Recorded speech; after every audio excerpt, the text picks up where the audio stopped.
আপনার কি সবসময় দুর্বল লাগে, একটু পরিশ্রমেই হাঁপিয়ে যান? হতে পারে এটি অ্যানিমিয়া বা রক্তাল্পতার লক্ষণ। আপনি কি জানেন বিশ্বব্যাপী কোটি কোটি মানুষ এই সমস্যা নিয়ে ভুগছে? অ্যানিমিয়া বা রক্তাল্পতার লক্ষণ, কারণ এবং প্রতিকার নিয়ে আজকের এই ভিডিও। আর দেরি না করে আসুন আজকের ভিডিও শুরু করি।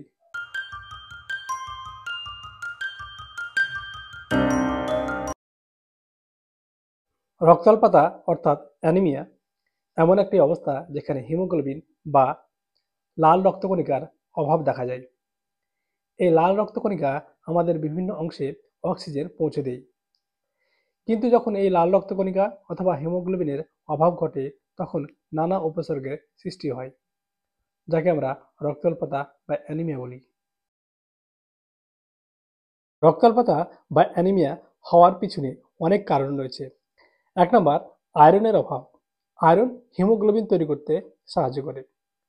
2, ফলেট ও ভিটামিন বি12 এর ঘাটতি। ফোলেট এবং ভিটামিন বি12 আরবিসি তৈরির জন্য বিশেষ উপাদান। 3 নম্বর, ক্রনিক রোগ যেমন ক্যান্সার, ক্রনিক কিডনি ডিজিজ।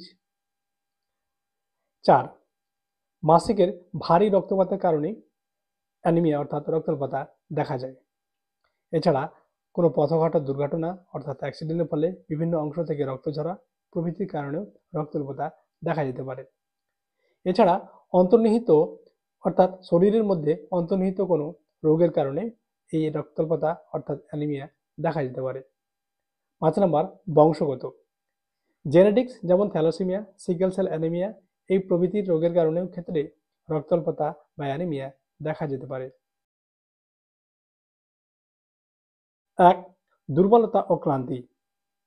কাজ করতে গেলেই আপনি ক্লান্ত হয়ে যাচ্ছেন অথবা সিঁড়ি বেয়ে উঠতে গেলেই আপনি হাঁপিয়ে যাচ্ছেন, তাহলে আপনার মধ্যে রক্তাল্পতার লক্ষণ হতে পারে।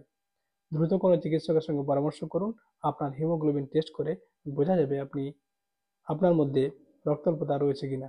2 নম্বর, ত্বক ফ্যাকাশে হয়ে যাওয়া।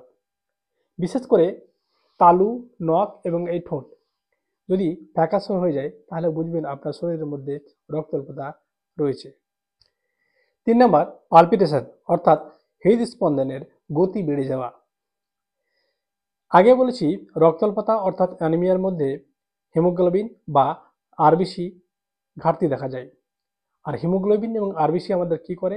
বিভিন্ন অংশে অক্সিজেন পৌঁছে দেয়। রক্তাল্পতার মধ্যেই আমরা বুঝতে পেরেছি যে হিমোগ্লোবিনের ঘাটতি অর্থাৎ আরবিসির ঘাটতি দেখা যায়, যার ফলে আমাদের পুরো শরীরের মধ্যে অক্সিজেন ঠিক মতো পৌঁছতে পারে না। তার জন্য হৃৎপিণ্ডকে বেশি করে পরিশ্রম করতে হয়, যার ফলস্বরূপ পালপিটেশন লক্ষণ দেখা যায়। 4 নম্বর, মাথা ঘোরা এবং মনোযোগের অভাব। মাথা ঘোরা এবং মনোযোগের অভাব এটিও হিমোগ্লোবিনের ঘাটতি অর্থাৎ রক্তাল্পতার একটি বড় লক্ষণ। 5 নম্বর, চুল পড়া ও নখ ভঙ্গুর হয়ে যাওয়া। শরীরে প্রয়োজনীয় পুষ্টির অভাবের জন্য এটা হয়ে থাকে। বিশেষ করে নখটা দেখবেন যাদের বেশিরভাগই অ্যানিমিয়া থাকে অর্থাৎ সিভিয়ার অ্যানিমিয়া বা মডারেট অ্যানিমিয়া থাকে, তাদের ক্ষেত্রে এই নখটা ভেঙে ভেঙে যায়। কারো কারো ক্ষেত্রে দেখা যায় নখটা চামচের মতো হয়ে যায় অর্থাৎ স্পুন শেপের। কারো ক্ষেত্রে ব্ল্যাকিশ নেল অর্থাৎ নাকটা কালো রঙের হয়ে যায়। এই ধরনের সমস্যা দেখা যায়। এই সমস্তগুলি কিন্তু অ্যানিমিয়া অর্থাৎ রক্তাল্পতার লক্ষণ। 6 নম্বর, হাত পা ঠান্ডা হয়ে যাওয়া। আগে বলেছি রক্তাল্পতা মানে হচ্ছে লাল রক্তকণিকা বা হিমোগ্লোবিনের ঘাটতি। রক্ত সঞ্চালনের অভাবে এই ধরনের হাত পা ঠান্ডা হয়ে যাওয়ার লক্ষণ আপনার মধ্যে দেখা যেতে পারে। 7 নম্বর, শ্বাসকষ্ট বা হাঁপানি।